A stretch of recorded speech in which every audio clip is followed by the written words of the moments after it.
Salut à tous, c'est Carlos de Lisbonne Autrement. Bienvenue à un nouvel épisode qui vous emmène à la découverte de Lisbonne et ses environs.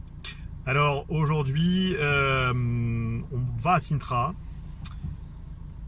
lieu obligatoire quand on parle de culture, d'histoire dans les environs de Lisbonne. Une mise en garde si vous venez en voiture, si vous allez à Sintra en voiture, c'est que la municipalité de Sintra a mis en place une série de restrictions.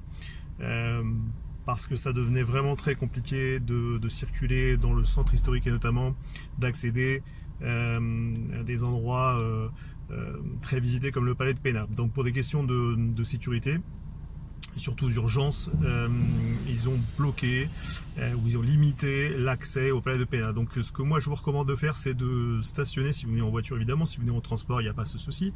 Si vous venez en voiture, le mieux c'est de vous garer dans un des nombreux parkings qui sont disponibles dans le centre historique, en bas, donc près des ruelles historiques, et ensuite de prendre le bus, de transport en commun qui desservent le palais de Pena et d'autres châteaux des alentours, ou alors pour les plus courageux de monter à pied. Donc il faut compter au moins entre 40 à 50 minutes à pied. C'est un bon exercice et c'est un vrai défi. Donc voilà. Allez, je vous emmène au sommet. On part découvrir le palais.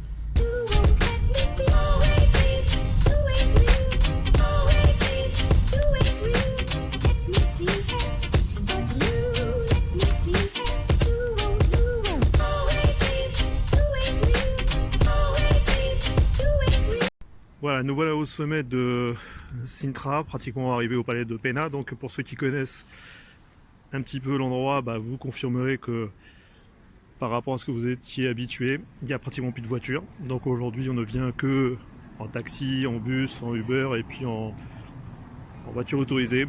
Donc pas de voiture particulière. Si vous venez avec votre voiture, sachez que vous n'aurez pas accès au palais de Pena. Donc voilà, prévenu.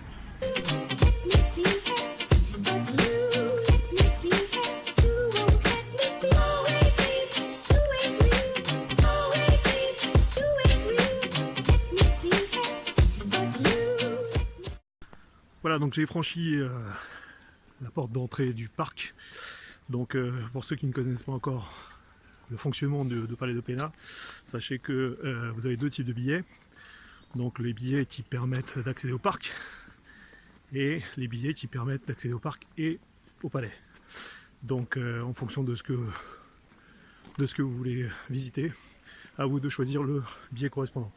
Sachez que à partir de l'entrée jusqu'au palais, je vais compter une dizaine de minutes de chemin. Donc vous voyez, je suis un petit peu essoufflé parce que c'est une montée assez raide. Je vais vous montrer ça. Donc prévoyez des bonnes chaussures de marche. Et sachez, pour ceux qui ont des difficultés à marcher, sachez que c'est un petit peu compliqué.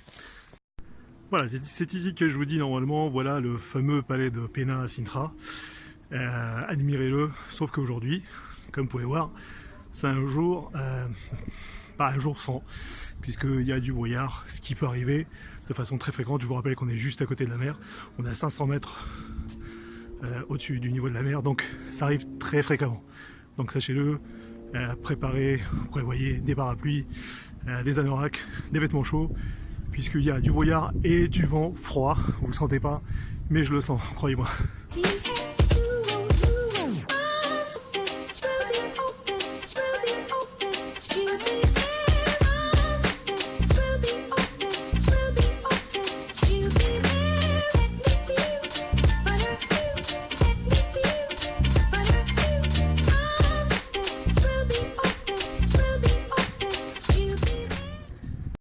Autre chose exceptionnelle, vous voyez derrière moi, autour de moi, vous pouvez regarder, il n'y a personne.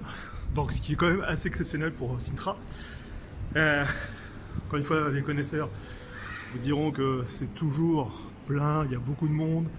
La queue peut atteindre 2 heures, ici même, vous voyez. Ce que je vous recommanderais si jamais vous venez, c'est que en fonction de la période de l'année, vous choisissez un horaire plus approprié. Concrètement, si vous venez au printemps-été, essayez de venir plutôt vers 4h, 4h30. Sachez que c'est ouvert jusqu'à 20h l'été. Donc vous pouvez allègrement profiter de l'endroit à partir de 5h. Normalement, il n'y aura plus de queue. Si en revanche vous venez à l'heure de déjeuner, attendez-vous à avoir énormément de queue, de faire 1h, 2 heures d'attente dans le pire des cas. Ok.